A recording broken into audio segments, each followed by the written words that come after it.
Bueno, buen día a todos, a todas.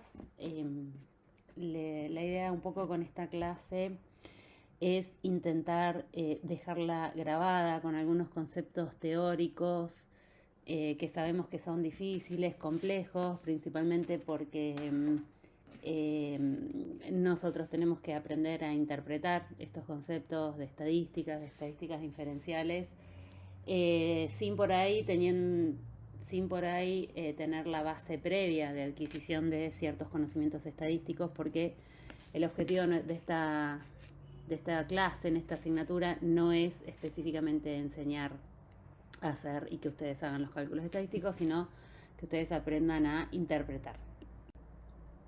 Entonces, en ese contexto, lo que nosotros vamos a ver es un poco de población y muestra para repasar algunos conceptos, introducirnos en lo que es estadística diferencial y hacer de muestreo, repasar qué es una curva normal y algunas medidas de tendencia central de dispersión, que si bien ya las vimos, son conceptos importantes y necesarios a tener en cuenta para entender un poco esto de la estadística diferencial.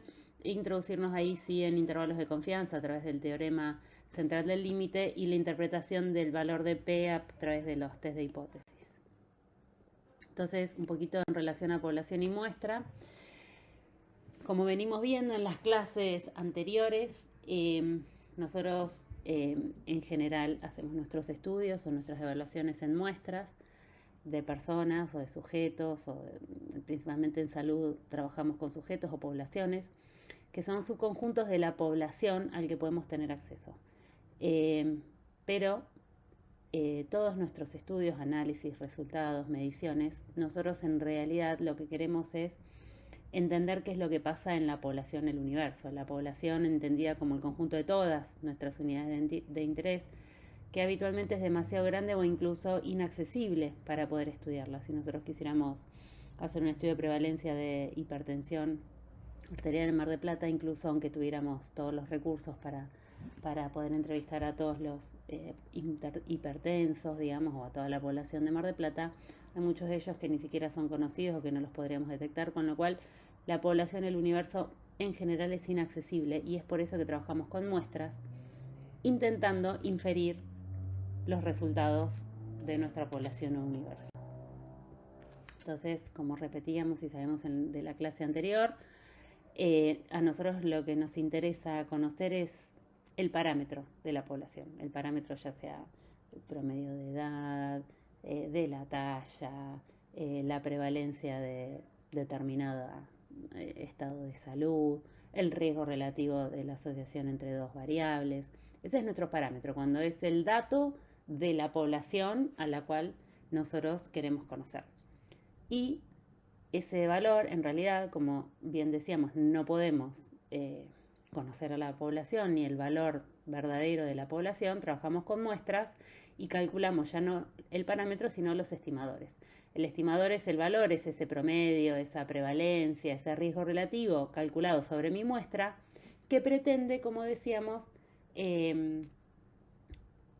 representar o estimar cuál es el verdadero valor en la población que llamamos parámetro.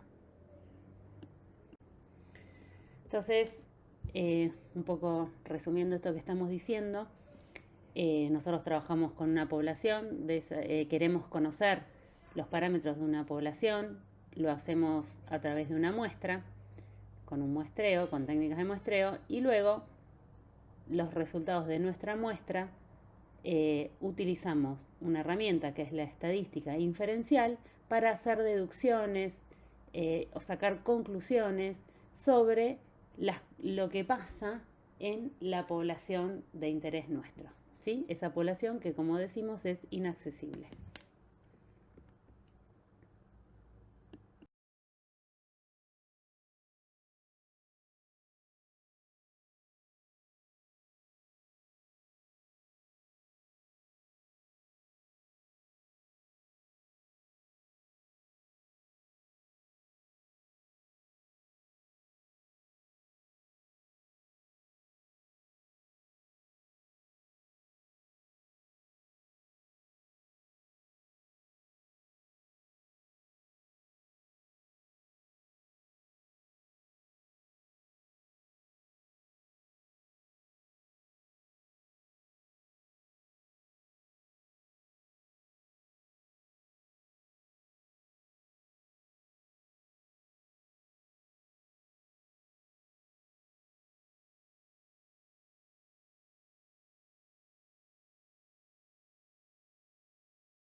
Entonces, antes de introducirnos en teorema central del límite y ahondar un poquito más en hacer de muestreo, vamos a recordar que era una distribución normal, porque esto es muy importante. ¿Qué es una distribución normal y qué significa que una variable se distribuya normalmente? La distribución, nosotros hablamos de la distribución de las variables cuantitativas que pueden adquirir una distribución normal.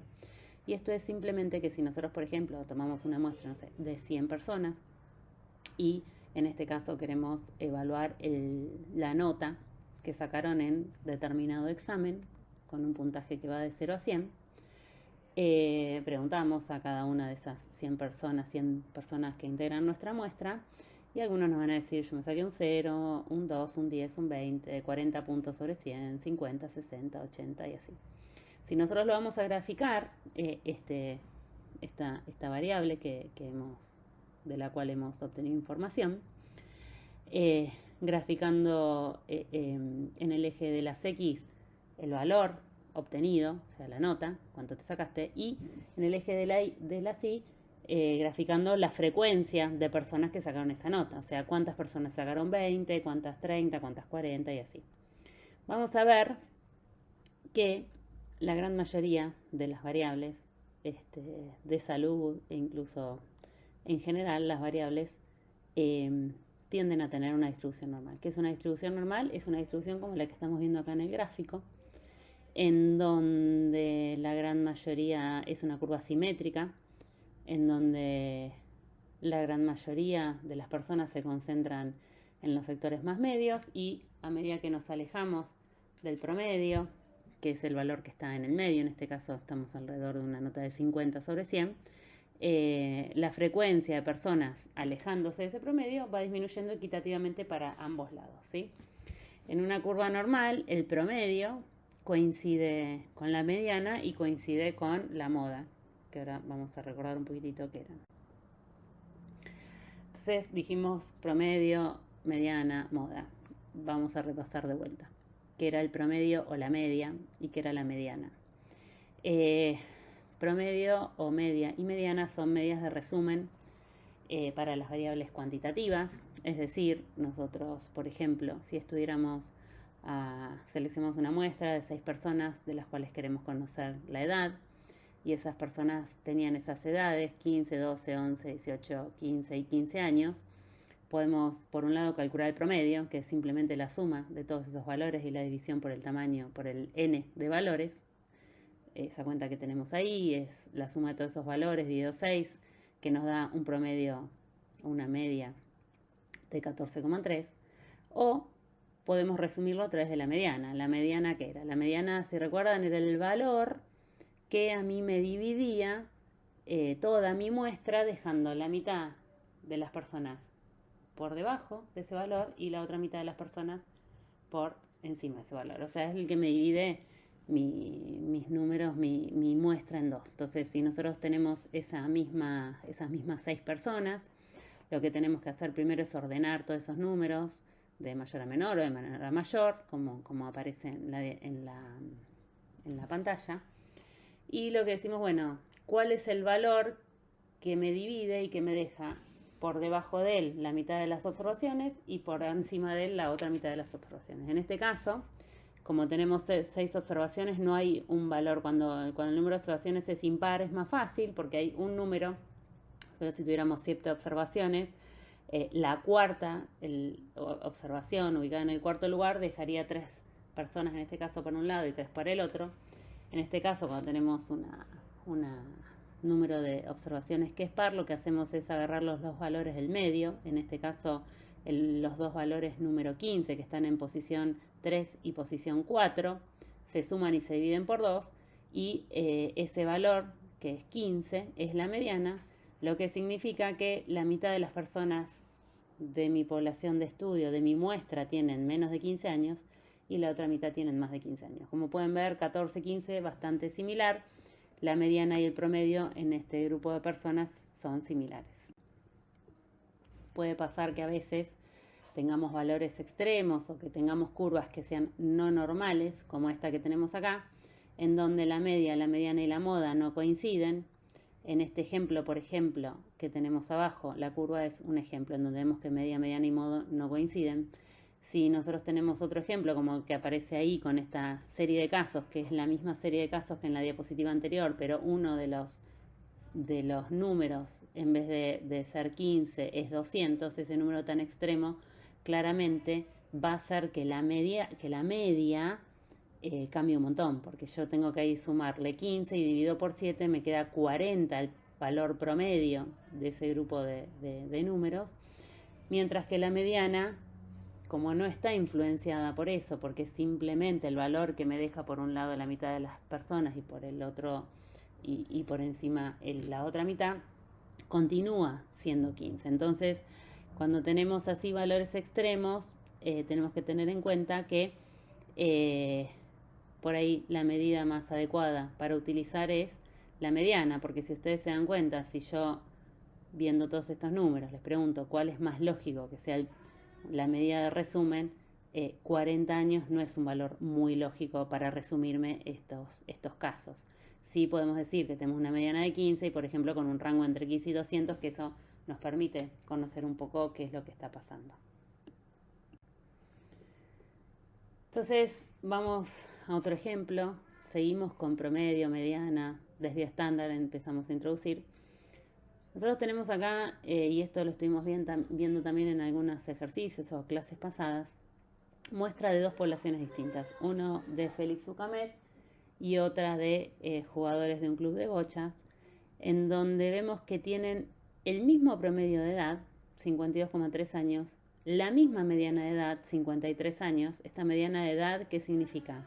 Que de todas las personas que estamos encuestando, la mitad tiene más de 53 años y la mitad tiene menos de 53 años.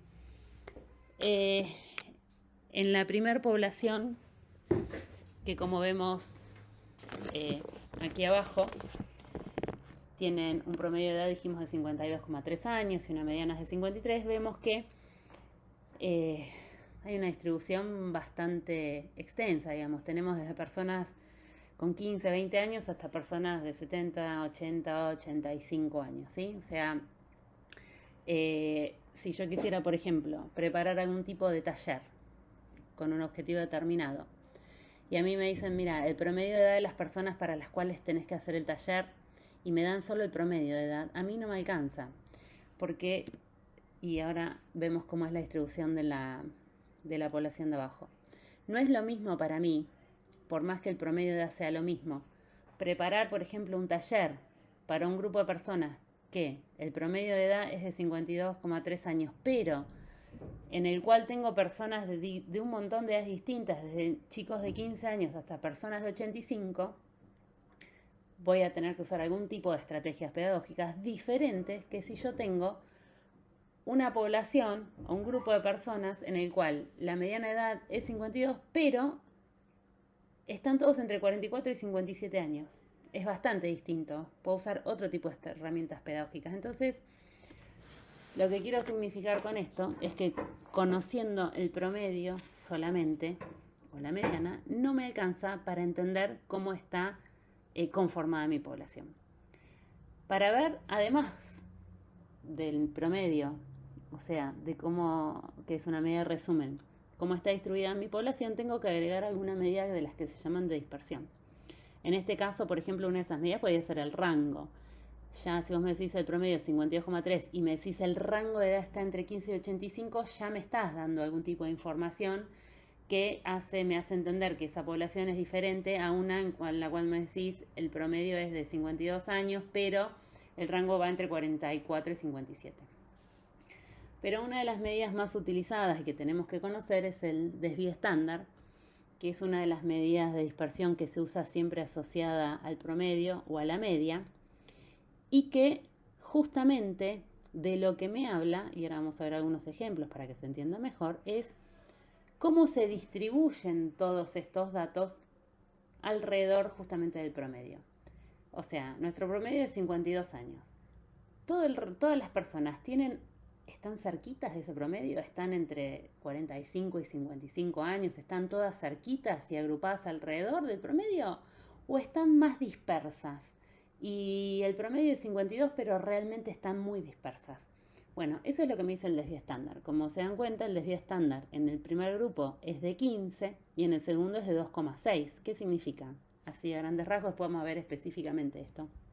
Pero un desvío estándar más grande de 15 habla de que las edades, en este caso, que es lo que estamos evaluando, están distribuidas bastante más dispersas, como podemos ver ahí, en esto de que tenemos personas de 15, 20, 25, hasta personas de 70, 85, que en un grupo de personas con la misma edad promedio, pero con un desvío estándar mucho más chiquitito, de 2,6 años, que significa que todas los valores o todas las personas que yo estoy entrevistando, encuestando, incluyendo en mi estudio, se ubican relativamente cerca de ese promedio. O sea, no tienen todos 52, pero el más chiquitito tiene 45 y hay muchas personas entre 50, 52, 53, 54, 55. Están todos muy cerquita por ahí.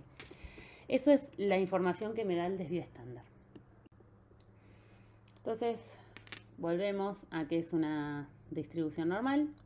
Es justamente esta curva que nosotros veíamos de distribución de datos de una variable cuantitativa continua. En la parte más alta de la curva, como veíamos, están los datos que se presentan con mayor frecuencia, que es conocido como la moda, y el dato más frecuente acá también es el promedio, en una curva normal, y el resto de los datos se distribuyen simétricamente alrededor del promedio, ¿sí? A la derecha los datos mayores, a la izquierda los datos menores. Y a medida que nos alejamos del promedio, estos datos aparecen cada vez con más frecuencia. O sea, mi promedio de edad es, no sé, 45 años, la mayoría de las personas se ubican cercano a los 45 y a medida que me voy alejando de los 55 años para abajo, 45, 25, 35, 25, a medida que me voy alejando del promedio, cada vez voy a tener menos frecuencia de personas con esa edad más alejada del promedio. Y acá mezclamos todo esto que estábamos viendo, que era desvío estándar y que era promedio. ¿Se acuerdan que habíamos hablado de que el desvío estándar nos decía cuánto se alejan de la media? Y en el ejemplo anterior, ¿se acuerdan que había el desvío estándar, por ejemplo, para un promedio de 52 años? Uno de los grupos tenía un desvío estándar de 15 años.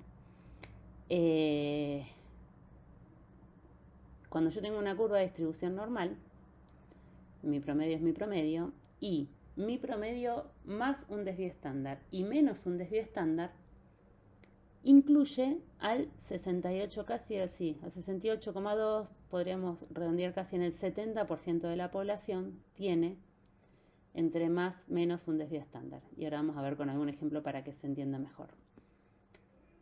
Si a mi promedio le sumo 2 desvíos estándar y le resto 2 desvíos estándar, abarcaría casi al 95% de la población, y con 3 desvíos estándar abarco al 99,7% de mi población.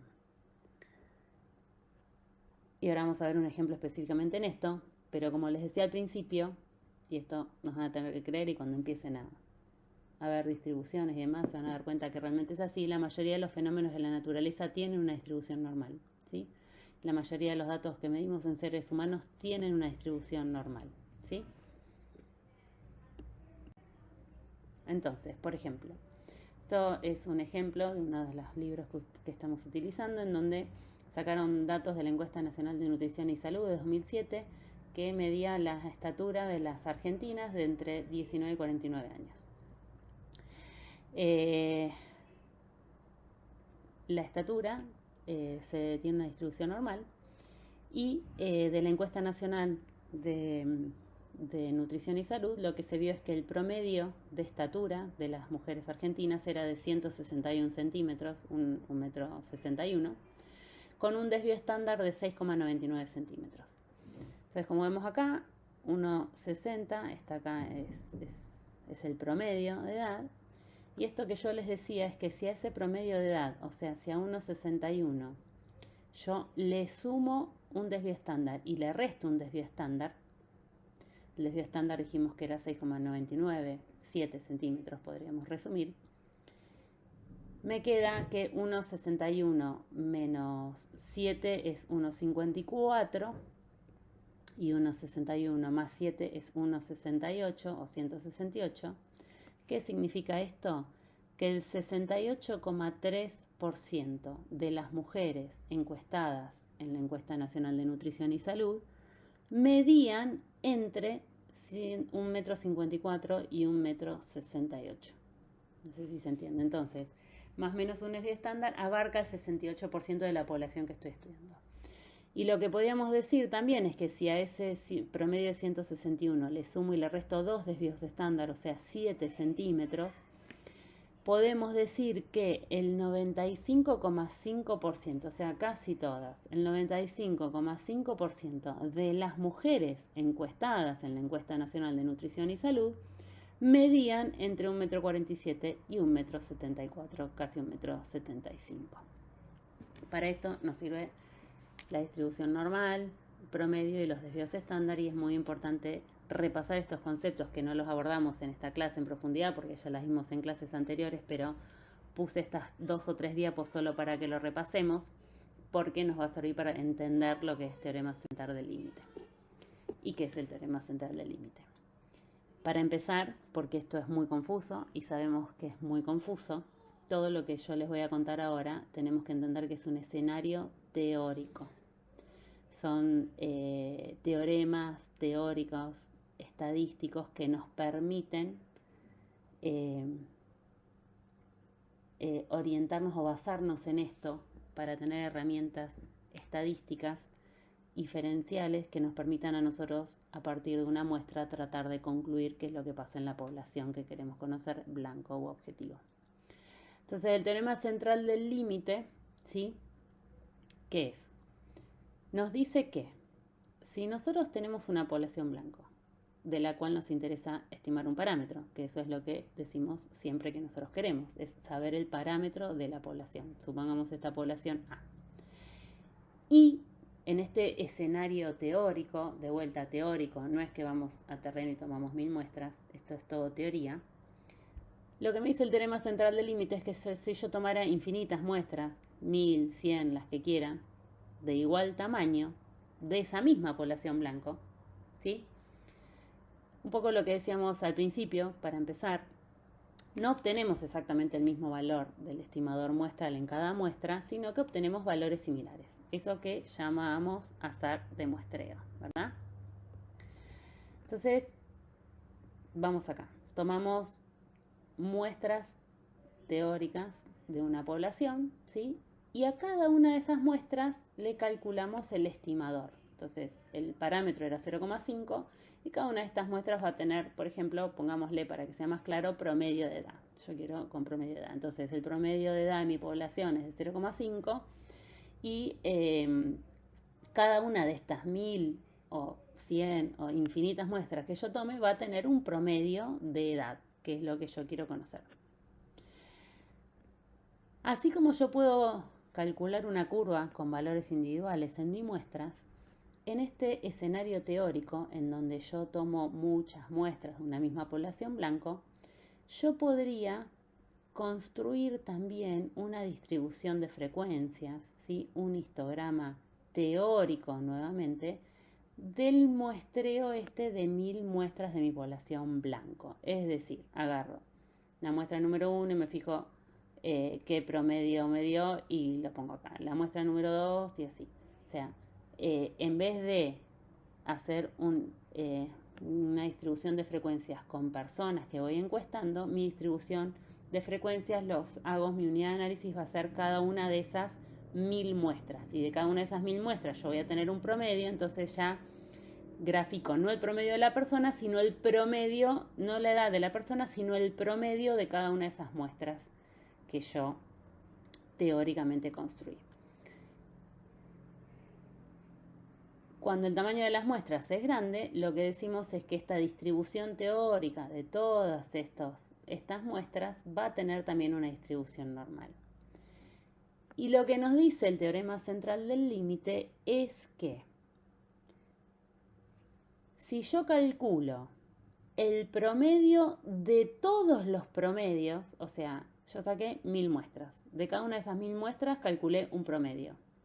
Si yo calculo el promedio de todas esas, el promedio de las 1000 muestras, o sea, sumo cada uno de esos promedios y lo divido por 1000, saco un promedio de los promedios, ese promedio teórico va a coincidir, va a ser muy parecido o igual a el parámetro poblacional que yo quiero conocer.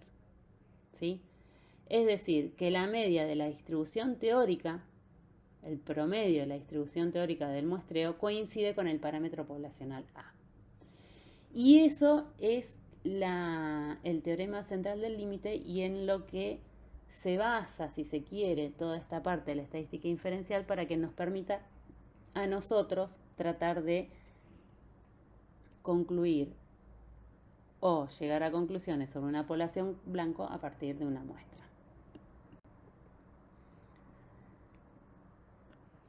Y, ¿se acuerdan que dijimos que para saco una muestra, calculo la edad de cada una de las personas, yo saco un promedio de edad y además calculo el desvío estándar, ¿no? Como vimos anteriormente.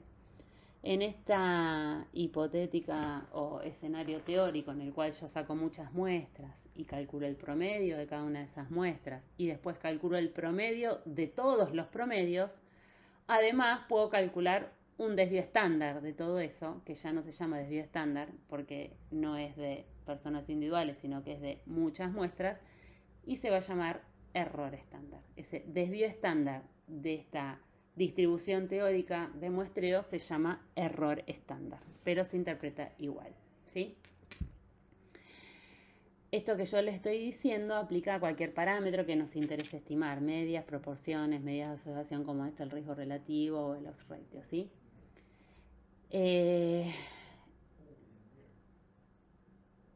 Como la única forma, decíamos, de conocer la realidad es a través de muestras, no tenemos nosotros posibilidades reales de conocer lo que pasa en una población, a pesar de que todos nuestros estudios los hacemos para saber qué pasa en la población. Todas las mediciones que hacemos están sujetas a este fenómeno o a este teorema central del límite. De vuelta, resumiendo para ver si se entiende esto que es tan confuso, este escenario teórico.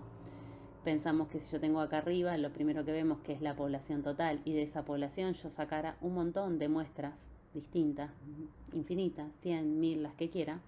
De cada una de esas muestras yo calculo un valor estadístico o, por ejemplo, promedio de edad de cada una de esas muestras. Y después de todos esos promedios, de vuelta lo grafico y hago una distribución y calculo el promedio de los promedios, vamos a obtener una distribución normal, y no solo eso, sino que el promedio de estos promedios probablemente sea igual o muy parecido al parámetro real que yo quiero conocer.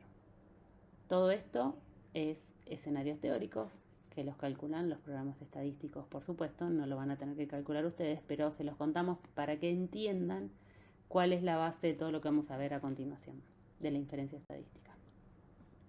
Entonces, de vuelta, repitiendo, es un escenario teórico el teorema central del límite, ¿sí? Por un lado, es importante que hablamos siempre de distribución normal, ¿sí? Y es importante porque, ¿por qué? Porque nunca podemos acceder a los valores verdaderos de la población. Lo que podemos hacer es estudiar muestras de esta población y en base a sus datos calcular estimadores adecuados de esos verdaderos parámetros que queremos conocer. Y incluso, por el teorema central del límite, aunque nuestra variable inicial no tenga una distribución normal, si yo tengo un tamaño muestral grande, por el teorema central del límite, logramos que esa distribución teórica sí sea normal, y nos sirve también esto para calcular los intervalos de confianza y demás, que es a donde estamos yendo. Entonces, repasando, desvío estándar, ¿se acuerdan que era la medida de dispersión del promedio de los valores individuales? Y el error estándar era lo mismo que el desvío estándar, pero en esta muestra teórica de muestras, ¿sí? El desvío estándar entonces nos dice cómo varían los datos alrededor de la media, y el error estándar es lo mismo pero de la media de medias, ¿sí? Bien, esto es difícil. La idea es que tengan esto grabado y que después en las clases podamos ir despejando todas las dudas que vayan surgiendo. Sabemos que es muy complejo de entender, interpretar. Vamos a ver si con algunos ejemplos se pueden entender. Y tengan en cuenta que nosotros les estamos contando todo esto para que ustedes entiendan de dónde sale principalmente dos conceptos que les voy a decir ahora, que son intervalo de confianza y valor de P, que son lo que nosotros vamos a pretender que ustedes interpretan y sepan leer y sepan entender qué es lo que dicen esos valores. Todo esto que le estamos diciendo es para llegar a entender e interpretar un intervalo de confianza o un valor de P. Entonces, supongamos que queremos conocer los niveles de glucemia de la población de Mar del Plata. Como decíamos, no podemos agarrar a las 700.000 personas que tenemos en Mar del Plata, sacarle sangre, y tampoco sería útil, porque nosotros a través de una muestra podemos llegar a resultados similares. Entonces, seleccionamos al azar 100 personas representativas de Mar del Plata, les medimos la glucemia y nos da un promedio de 96 miligramos por decilitro, con un desvío estándar de 20 miligramos por decilitro. Esa muestra, y nosotros entrevistamos 100 personas, le sacamos sangre, cada uno de los valores individuales se ingresa en una base de datos, eso se ingresa en un programa estadístico. Esto lo digo porque en mis clases me han preguntado si lo tienen que calcular ustedes y demás, y la respuesta es no. Ninguno de nosotros calculamos esto. La realidad es que uno arma su base de datos, le saca a las 100 personas la sangre, con ese resultado poniendo el paciente 1 tiene tanto miligramos de decilitro, el 2 tanto, y así hasta el 100. Eso se ingresa en un programa estadístico y el programa estadístico te dice, bueno, de toda esta muestra que vos sacaste de 100 personas, el promedio es de tanto, en este caso 96 miligramos por decilitro, y el desvío estándar es de 20 miligramos por decilitro. Y entonces la gran pregunta es, este es el valor que me dio a mí en mis 100 personas. Pero a mí no me interesa saber qué le pasó a mis 100 personas particularmente. A mí me interesa, a partir de mis 100 personas, tratar de entender qué es lo que le pasa a las 700.000 personas que viven en Mar del Plata. Entonces, si nosotros tomáramos en cuenta todo lo que hablamos anteriormente del teorema central del límite, lo que podríamos hacer es tomar un montón de muestras diferentes de Mar del Plata. Repito, esto que empiezo a decir ahora, teorema central del límite, son escenarios teóricos. No lo hacemos, no es que tomamos 100, 1000, 2000 muestras de 100 personas de Mar del Plata. Entonces, en este escenario teórico nosotros podríamos tomar muchas muestras de Mar del Plata, medir la glucemia en, 100 muestras de 100 personas, ¿no? Y de cada una de esas muestras de 100 personas vamos a obtener un promedio, con lo cual vamos a tener 100 promedios, porque tomamos 100 muestras distintas de 100 personas, y podemos calcular el promedio de esos 100 promedios, ¿sí? Y podemos calcular el error estándar de todo esto, que es lo que decíamos que hacíamos con el teorema central del límite. Entonces podríamos tomar muchas muestras, cada uno de estos redondelitos representaría una muestra que me daría un promedio de glucemia distinto. No sabemos cuál es el valor real en la población, pero nos dan distintas glucemias. Y con el teorema central del límite, nosotros lo que decimos es que si yo calcularía el promedio de todos esos promedios, me daría el verdadero valor de la glucemia de los pobladores de Mar del Plata, ¿verdad? Eso es lo que nos diría el teorema central del límite. Y acá vamos a ver. Nosotros decimos que la glucemia tiene una distribución normal, ¿sí? Tenemos un tamaño muestral grande suficiente como para decir que todos los valores de todas estas 1000 muestras o 100 muestras hipotéticas que yo puedo haber tomado tienen un valor normal. Y si yo calculo el promedio de los promedios, estamos todavía con teorema central del límite, y le sumo más y le resto, o sea, más menos 2 errores estándar, que es lo equivalente al desvío estándar de las mediciones individuales. ¿Se acuerdan que cuando hablábamos de desvío estándar decíamos que si le sumábamos y restábamos 2 desvíos estándar, entre esos valores se encontraría el 95% de mi población? extrapolando esta teoría del teorema central del límite, si yo calculo el promedio de los promedios y le sumo y le resto dos errores estándares, entre esos dos valores podemos decir que está el 95% de mi población. ¿Sí? Entonces, podríamos decir, teniendo en cuenta que tomamos, no sé, 100.000 muestras, el 95% de las muestras que yo fui tomando de esta población blanco estaría entre mi promedio de promedios más menos dos errores estándar. Dos errores estándar que ustedes van a ver todo el tiempo 1,96. Este 1,96 es un valor un poquitín ajustado de estos dos desvíos estándar. Y acá vamos. Pasamos de la teoría un poquito como sería la realidad. Con mis datos que yo tomé de la muestra, los programas estadísticos lo que hacen es, a través de fórmulas, que no hace falta que las conozcamos, anclarse en el teorema central del límite y calcular esos dos valores que serían los dos valores de los más menos dos errores estándar que incluyen al 95% de la población. Entonces, introducimos el concepto de intervalo de confianza del 95%. ¿Por qué 95%? Porque estamos usando más menos dos errores estándar, que dijimos que incluía el 95%. Dos errores estándar incluyen el 95,5% de la población. 1,96 errores estándar incluyen el 95% de la población. Entonces yo tomo mis valores, mi muestra, lo ingreso todos los datos en una base de datos, todo eso en un programa estadístico. El programa estadístico me calcula entonces el promedio sacado de mi muestra, más menos 1,96 relacionado con el error estándar, por el desvío estándar de mi muestra sobre la raíz del tamaño muestral, y eso me va a dar, ahora vamos a ver, dos valores o un intervalo. Vamos con el ejemplo, porque esto de vuelta es difícil de entender. Nosotros decíamos que nuestra muestra, el promedio era de 96 miligramos por decilitro, con un desvío estándar de 20 miligramos por decilitro.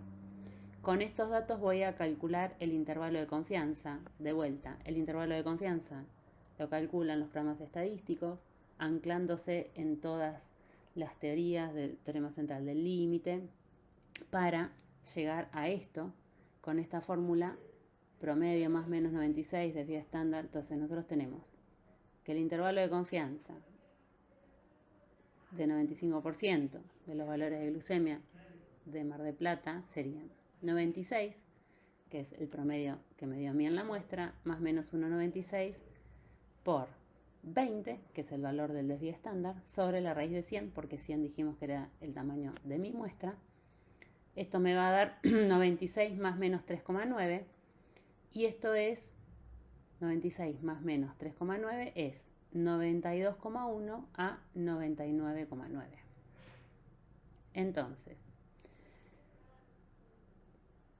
yo resumo todo en que el intervalo de confianza de mi muestra, es decir, el promedio de glucosa en mi muestra es de 96 miligramos decilitro, con un intervalo de confianza que va entre 92,1 miligramos decilitro y 99,9 miligramos decilitro. Y aquí de la cuestión es cómo interpretamos esto. Esto es muy importante porque lo que ustedes tienen que entender es cómo se interpreta este intervalo de confianza. ¿Se acuerdan de que dijimos que en la fórmula del intervalo de confianza aparece el error estándar, y que nosotros con el teorema central del límite lo que decíamos es que el promedio de las medias, el promedio de los promedios de todas mis muestras es cercano o igual al valor del parámetro poblacional, y entonces que el error estándar incluye al 95% de lo que serían mis muestras y se acerca también a los valores reales poblacionales. Como todo eso está incluido adentro de esta fórmula, nosotros a partir de una muestra podemos concluir que si hacemos el mismo estudio con infinita cantidad de muestras, de vuelta, teorema central del límite, en el 95% de las muestras tomadas de esa misma población, digamos, ¿no? El parámetro poblacional, en este caso, nivel de glucemia, que es el parámetro poblacional que a mí me interesa conocer, pero que no tengo acceso y al cual tengo que calcular a partir de una muestra, entonces que el parámetro poblacional se va a encontrar en el 95% de las muestras entre 92,1 y 99,9 miligramos decilitro. Solamente el 5% de estas muestras teóricas no tendrían al verdadero parámetro en su intervalo de confianza. Lo que es lo mismo que decir que a partir de los datos de mi muestra, yo puedo decir con un 95% de confianza, no con un 100% porque nunca que trabajamos con muestras podemos asegurar un 100%, que el valor real del nivel de glucosa de la población de Mar del Plata, o sea, no de mi muestra, sino que el parámetro, el valor real, se encuentra entre 92,1 y 99,9 miligramos decilitro. Es decir, yo nunca voy a poder conocer el parámetro verdadero a través de una muestra, pero sí con un 95% de confianza puedo asegurar que el verdadero valor de los niveles de glucemias de los 700.000 habitantes que viven en Mar del Plata se encuentran entre 92,1 y 99,9. Eso es la interpretación del intervalo de confianza. Eso es estadística inferencial. A partir de una muestra nosotros podemos inferir con un 95% de confianza que los verdaderos valores están entre este y este valor. En este caso entre 92,1 y 99,9. De vuelta, nunca vamos a saber cuál es el valor real exacto, pero sí con muchísima certeza podemos decir que está entre estos dos valores. ¿Sí? ¿Esto qué significa? Que a partir de un muestreo puedo realizar, de un muestreo en un estudio, podemos estimar entre qué valores se encuentra el valor real de la glucemia de los habitantes de Mar del Plata. Es un dato, el valor real de la glucemia, inaccesible para nosotros. Entonces, a través de una muestra sí podemos calcular, no el valor real, pero sí entre qué dos valores se encuentra. ¿Sí? Otro ejemplo muy similar a esto es si yo quiero conocer, por ejemplo, la prevalencia de hipertensión arterial en adultos en una determinada ciudad, llámese Mar del Plata. Agarramos una muestra y decimos, bueno, la prevalencia me dio del 15%. Meto toda mi base de datos en un programa estadístico y me sale la prevalencia del 15% con un intervalo de confianza que va entre 9 y 17. ¿Qué quiere decir esto? Lo mismo. Y un paréntesis acá. Siempre y cuando yo haya tomado adecuadamente la muestra. O sea que todas las personas que yo analicé sean representativas de mi población. Si yo incluí mal a las personas, si mi muestra no es representativa de mi población, mis resultados van a estar mal. No hay programa estadístico ni estadística inferencial que pueda salvar eso, que se llama sesgo. Todo lo que nosotros estamos viendo acá es tomando en cuenta que hemos tomado adecuadamente una muestra que es representativa de los habitantes, en este caso de Mar del Plata. Entonces, volviendo, ¿qué quiere decir esto? Que si yo tomo en el 95% de las muestras, si en el 95% de las muestras que yo hipotéticamente tomaría de la misma población, el parámetro poblacional, en este caso prevalencia de hipertensión, estaría incluido entre sus intervalos de confianza, es decir, entre 9 y 17%. ¿Sí? Solamente el 5% no estarían ahí, es decir, que con un 95% de confianza yo puedo decir que no sé cuál es el valor exacto de prevalencia de hipertensión en Mar del Plata. Pero sí con un 95% de certeza o de confianza te puedo decir que el verdadero parámetro poblacional, que la verdadera prevalencia de hipertensión arterial en Mar del Plata es entre 9 y 17%.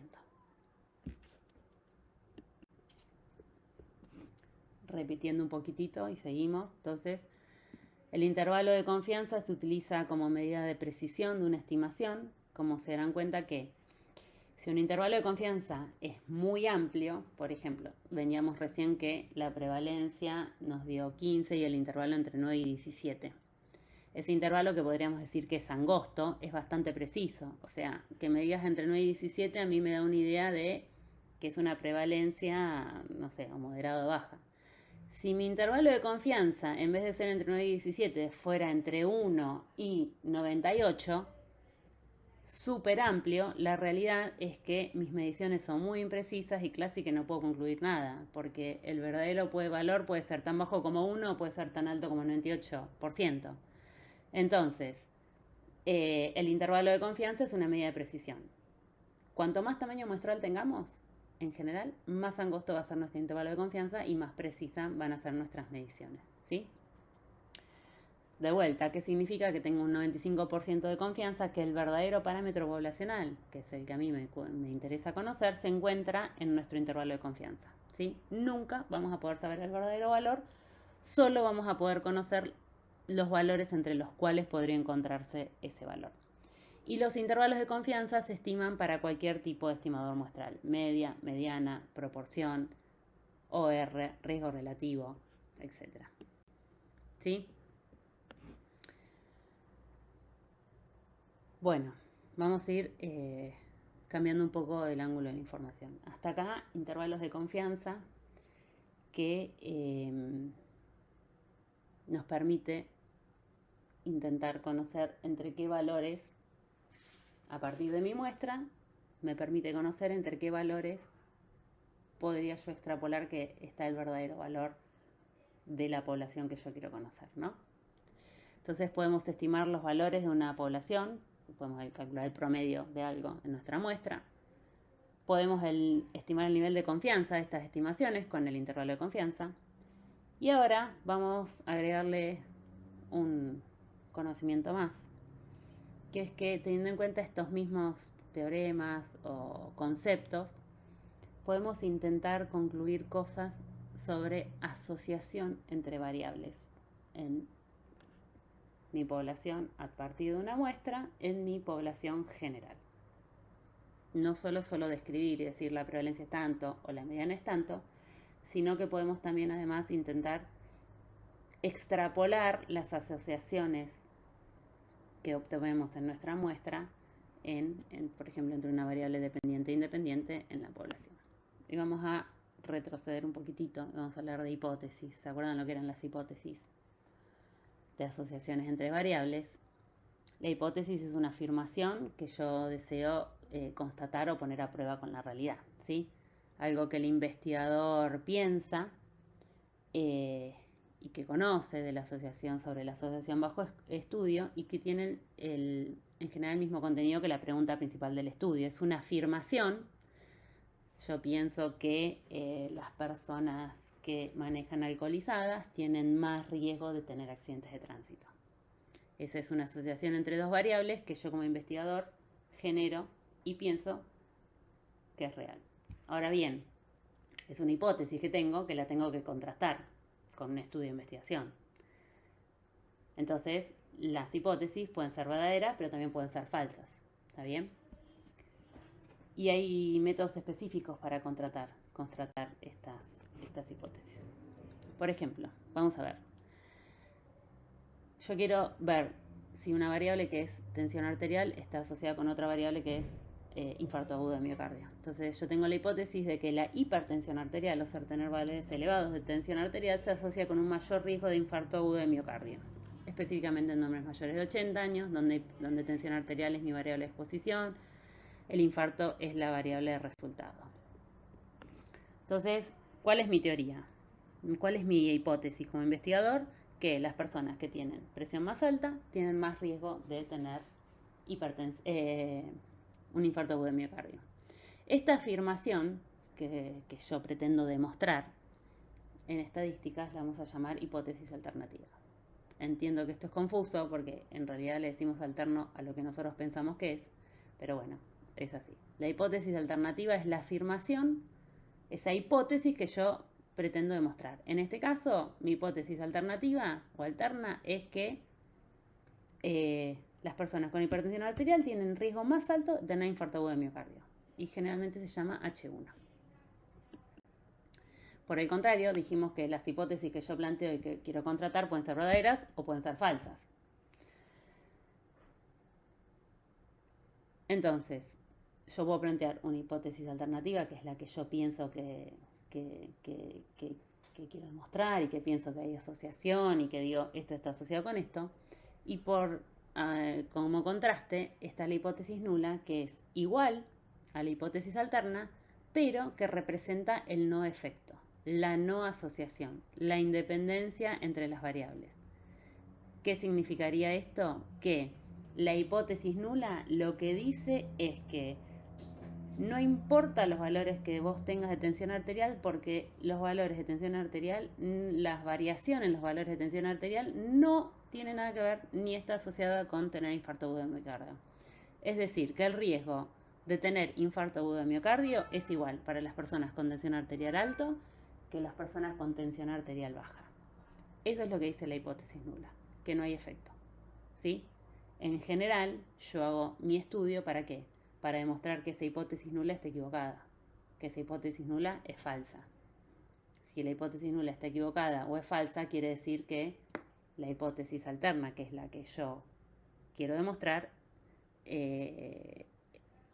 no es falsa, digamos, ¿no?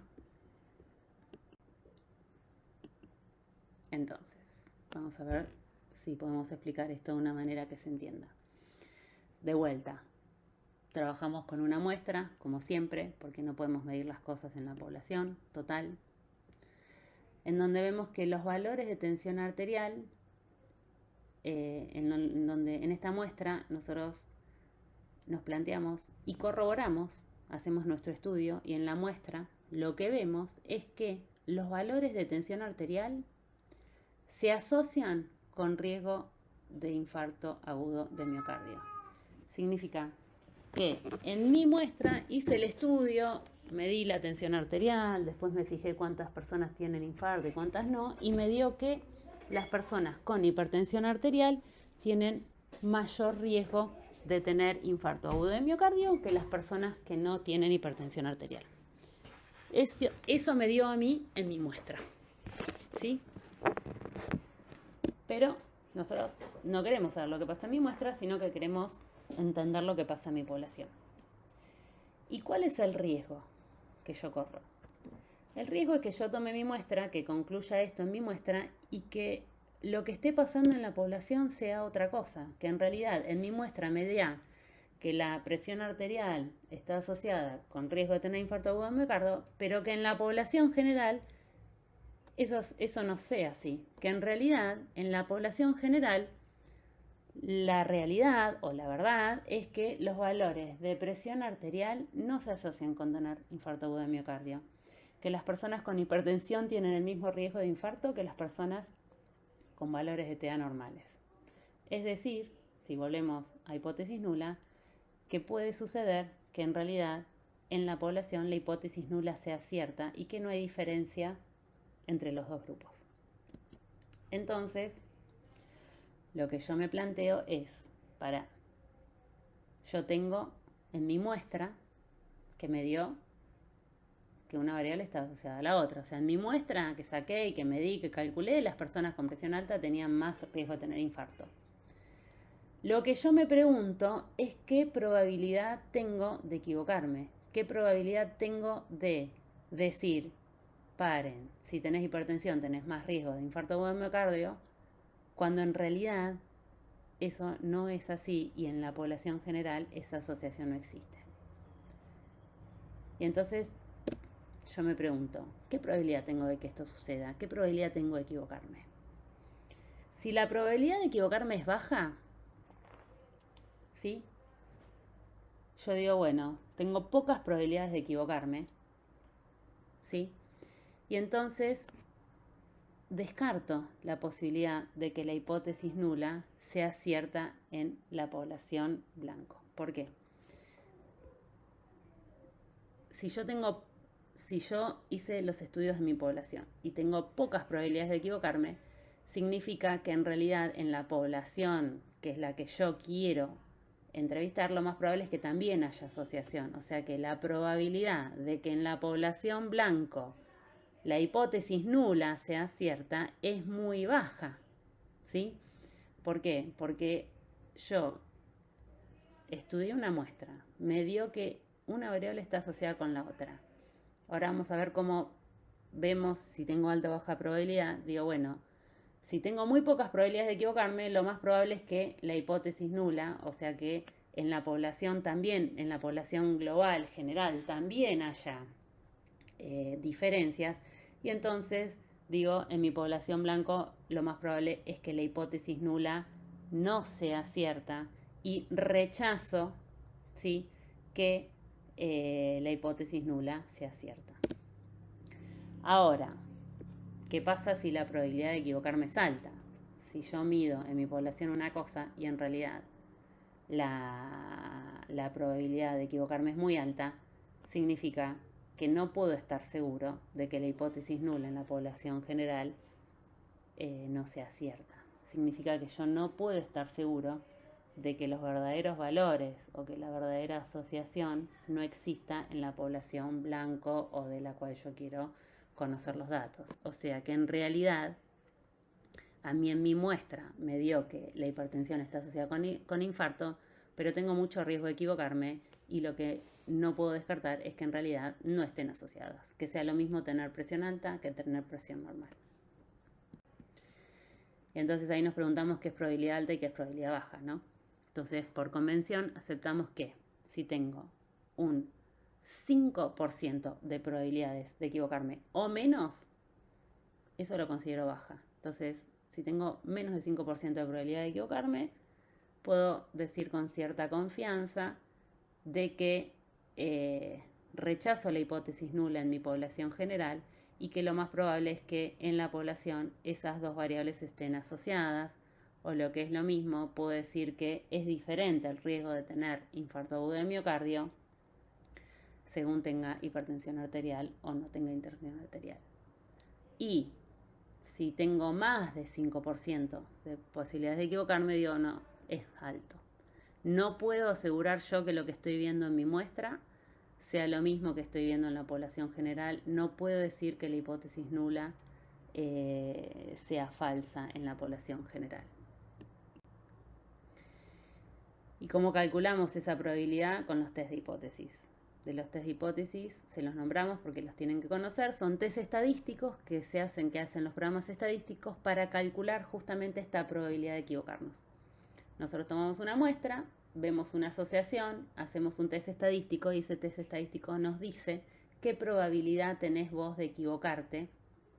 A la hora sería extrapolar los datos, porque vos en tu población viste que estaba asociado, pero nosotros queremos concluir sobre la población general. Entonces hago un test de hipótesis y le pregunto cuál es la probabilidad de que yo me esté equivocando y que esta diferencia que yo veo en mi muestra en realidad no sea real y en la población blanco o objetivo de la que yo quiero conocer las cosas no haya diferencia entre los grupos. ¿Sí? Entonces, los test de hipótesis lo que calculan es el valor de P. ¿Qué es el valor de P? Es la probabilidad de equivocarme. P es el resumen de probabilidad, es el resultado de los test de hipótesis. Y entonces decíamos un valor de P menor a 0,05, probabilidad va de 0 a 1. 0,05 es equivalente a 5%, ¿sí? Entonces, si tengo un P de menos de 0,05, se dice que esto es estadísticamente significativo y puedo asumir que mi muestra proviene de una población blanco en donde la hipótesis nula es falsa. Es decir, que tengo menos de 5% de posibilidades de equivocarme y probablemente tanto en mi muestra como en la población blanco, los dos grupos o las dos variables que yo estoy comparando estén asociadas o sean diferentes, que es lo mismo, ¿no? Entonces, el valor de P nos indica la probabilidad de que la diferencia observada sea al azar. Es decir, cuando yo digo qué probabilidad tengo de equivocarme, me estoy preguntando qué probabilidad tengo yo de encontrar diferencias, o sea, qué probabilidad tengo de que en mi muestra las personas hipertensas tengan más riesgo de tener infarto agudo de miocardio y que ese resultado no sea porque es real, no sea porque es lo que pasa en la población general, sino que por una cuestión de azar simplemente a mí me dio esa asociación, pero no es verdad. Entonces el valor de P me dice qué probabilidad tengo de equivocarme, qué probabilidad, es decir, tengo de que los resultados que yo obtuve en mi muestra sean solo producto del azar y no sean reales. Un punto importante acá es que esto es significancia estadística. Yo puedo tener algo que es estadísticamente significativo, pero después como médico, como clínico, como saludista, epidemiólogo, tengo que definir si ese resultado que yo veo es además de todo clínicamente o biológicamente importante. No todo lo que sea estadísticamente significativo voy a tener que darle bola porque por ahí es clínicamente insignificante. Vamos a ver si con algunos ejemplos podemos entender esto. Entonces, supongamos que tenemos dos muestras de notas, tomamos dos muestras aleatorias de las notas de un examen final de dos cursos de la asignatura de epidemiología. En uno de los cursos solo dimos teoría y en el otro hicimos teoría y práctica.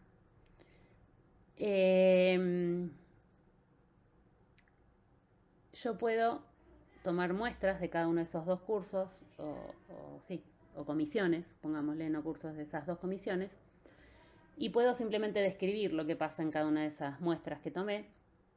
Puedo no solamente describir, sino calcular un intervalo de confianza. O sea, para describir sería calcularle el promedio, por ejemplo. Entonces digo, bueno, las comisiones que tuvieron solo teoría en el examen final tuvieron un promedio de 6 y las comisiones que tuvieron, además de teoría práctica, tuvieron un promedio de 7. Eso estoy describiendo lo que pasa en mis muestras. También podría calcularle un intervalo de confianza a estos promedios y entender ahí con qué confianza puedo generalizar estos datos al total de mi población. Pero además, como veníamos recién, podemos ver si estos dos grupos son realmente distintos, si realmente hay diferencias entre los que cursan solo teoría y los que cursan teoría y práctica. Entonces, en la mesa 1 de mis comisión que hacen solo teórico, tomé una muestra de 25 estudiantes, en la mesa 2 una muestra de 36 estudiantes, me dio un promedio de 6 con un desvío estándar 0,8 y en la otra un promedio de 7 con un desvío estándar de 1,3. Calculo mis intervalos de confianza y digo, bueno, mira, de la comisión que tuvo solo teórico, el promedio de notas fue de 6, con un intervalo de confianza de 5,7 a 6,3, o sea que el verdadero valor, de vuelta, el verdadero valor del universo, que es el que yo quiero conocer, no sé si es 6. Pero los chicos se sacaron todos entre 5,7 y 6,3. Mientras que en la segunda comisión que hizo teoría y práctica, el promedio me muestra medio 7 y el intervalo de confianza me da entre 6,6 y 7,4. Es decir, con un 95% de certeza yo puedo decir que de todo el mundo, de todo el universo en el cual cursan epidemiología de manera teórica práctica, no sé cuál fue el promedio real, pero estuvo en algún punto entre 6,6 y 7,4. ¿Sí? ¿Qué significa esto? Hasta ahora describimos, después calculamos la confianza y acá le agregamos aparte una situación más y es que yo quiero ver si realmente son distintas las comisiones o si en realidad todos se sacan más o menos el mismo promedio. Aplicando el teorema central del límite, ¿sí? Si nosotros tomáramos examen en el 95% de los casos, ¿sí? Los promedios obtenidos en la mesa 1, ¿sí? Siempre van a ser menores que lo de las mesas 2. ¿Qué significa esto? Que si nosotros dijimos que el intervalo de confianza va entre 5,7 y 6,3, el valor máximo, ¿sí?, de los chicos que cursaron solo teórico va a ser un promedio de 6,3.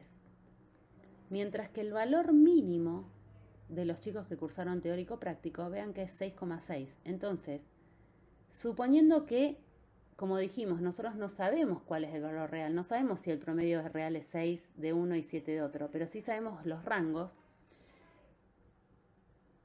como estos no se cruzan, o sea, 6,3, que es el máximo de los valores que podría alcanzar el grupo que cursan teórico, es siempre menor que el mínimo que podría alcanzar los que cursan teórico y práctico. Yo puedo decir que estos dos grupos son distintos, digamos, o sea que los chicos que cursan teórico práctico, no sé cuál es el promedio, pero siempre van a tener un promedio un poco más alto que los chicos que cursan solo teórico, ¿sí? Sumado a esto, lo que además va a suceder si yo calculo a un test de hipótesis, calculo un valor de P, es que la P me va a dar menor a 0,05. O sea, la probabilidad, yo encontré que el grupo 1 es diferente al grupo 2 en relación al promedio. O sea, los que cursan teórico tienen distinto promedio, en este caso más bajo, que los que cursan teórico práctico, que tienen un promedio más alto. Cuando yo me pregunto qué probabilidad tengo de equivocarme y que esto sea de casualidad por azar, la P me da muy baja, o sea, tengo menos de 5% de probabilidad de equivocarme, o sea que con cierta confianza, con 95% de confianza, yo puedo decir que los que cursan teórico tienen menor promedio que los que cursan práctico en el universo. Vamos a hacer un ejemplo distinto. ¿Se acuerdan cuando fuimos al nivel de glucemia de Mar del Plata? Que nos había dado que si medíamos a 100 personas de Mar del Plata, teníamos un nivel de glucemia de 96 miligramos de decilitro con un intervalo de confianza de 92,1 a 99,9. Ahora viene otro grupo de investigadores que hicieron el mismo estudio que nosotros, pero en Miramar. Y ellos les dio que el nivel promedio de glucemia era de 99,5, con un desvío estándar de 21 miligramos de decilitro, lo que les da estos intervalos de confianza, entre 95,4 y 103,6. Entonces, de vuelta, intervalos de confianza, lo que nos dicen es, no sé cuál es el verdadero valor de glucemia en Miramar, pero con un 95% de confianza yo te puedo decir que están entre 95,4 y 103,6 miligramos de decilitro. Entonces, a diferencia del ejemplo anterior, nosotros acá que vemos, si miráramos solo el promedio de glucemia que nos dio en nuestras muestras, 96 en Mar del Plata y 99,5 en Miramar, yo podría decir, che, la gente de Miramar tiene niveles más altos de glucemia. Pero como ahora ustedes ya saben que nosotros el verdadero valor no lo conocemos nunca a partir de una muestra, sino que conocemos los intervalos, lo que podemos decir es que no tenemos ni idea cuál es el verdadero valor de glucemia ni en Mar del Plata ni en Miramar. Pero con un 95% de confianza podemos decir que van entre 92,1 y 99 en Mar del Plata y 95 y 103 en Miramar. ¿Qué pasa con estos intervalos de confianza? Si ustedes ven acá, se superponen. O sea, lo que nosotros decimos es que no conocemos el verdadero valor, pero es en algún lugar en estos dos rangos. Entonces, por ejemplo, si el verdadero valor, podría existir la posibilidad de que el verdadero valor de glucemia de los miramarenses sea de 96 miligramos de decilitro y que el verdadero valor de los marplatenses también sea 96 y que en realidad los niveles de glucosa en sangre promedio de la gente que vive en Miramar es exactamente igual a la gente que vive en Mar del Plata.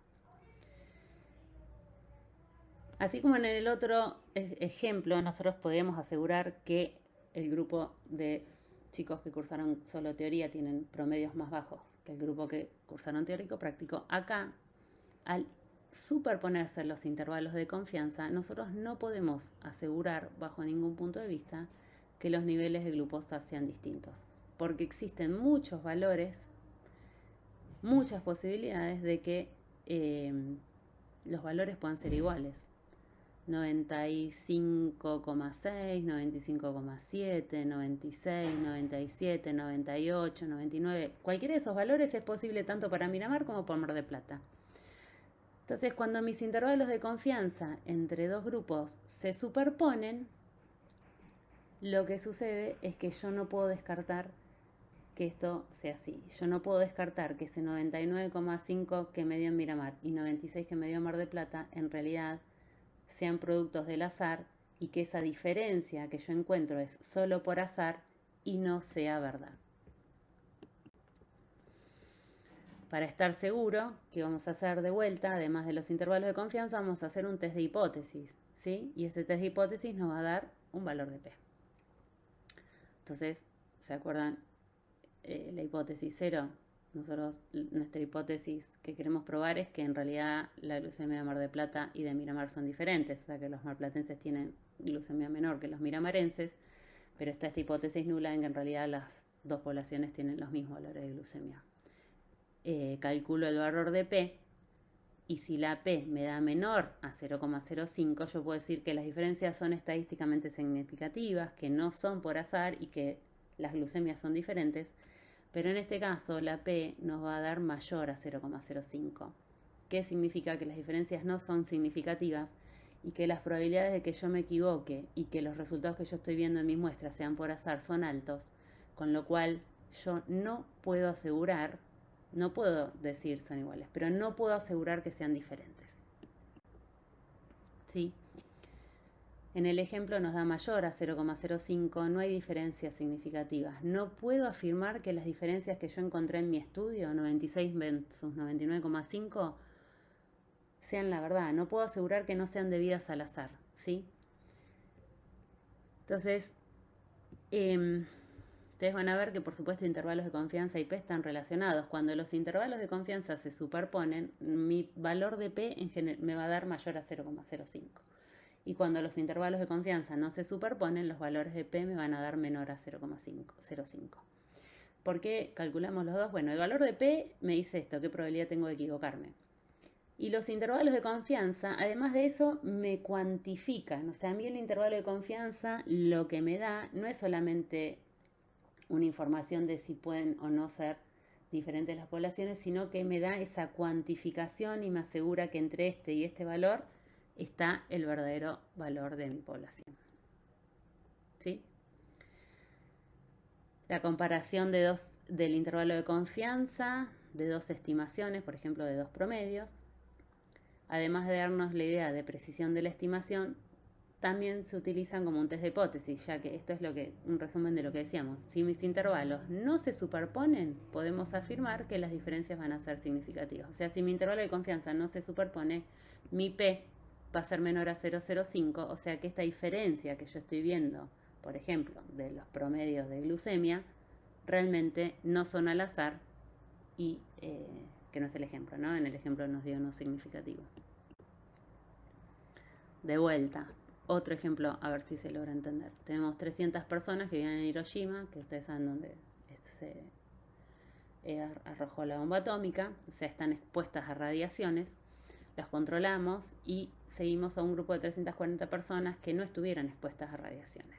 Y fuimos a ver cuál fue la incidencia de cáncer y calculamos un riesgo relativo de desarrollar cáncer en aquellas personas que estuvieron expuestas.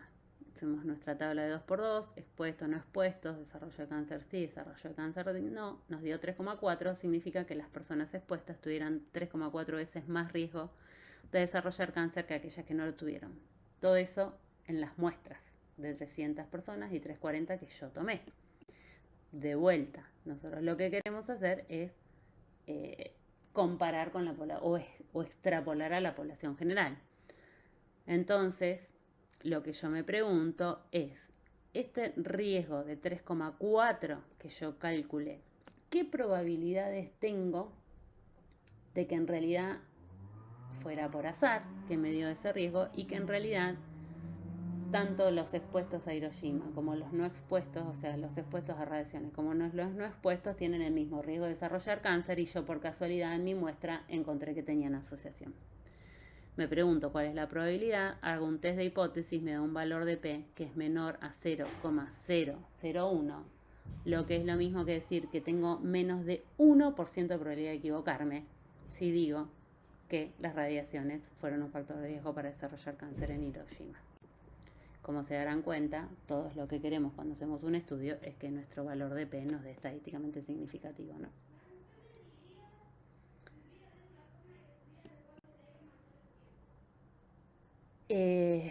Todo esto que estuvimos viendo, intervalos de confianza, valor de P, Entonces nos permite decir que con los datos de mi muestra podemos inferir que la información o los resultados o las conclusiones que yo saco son extrapolables a mi población objetivo.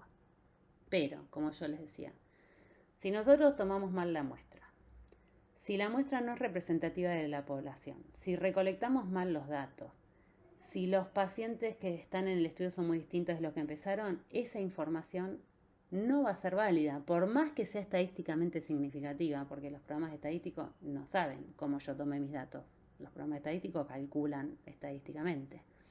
Entonces, si yo no tomé bien mis datos, calculé bien, elegí bien y seleccioné bien mis muestras, por más valor de P, intervalo de confianza que saque, mis datos no van a ser válidos y van a estar sesgados. Bueno, espero que haya quedado claro. Sabemos que es difícil, la idea es que tengan esto grabado para que puedan escuchar y que durante la clase luego podamos hacer las preguntas e interacciones que ustedes necesitan.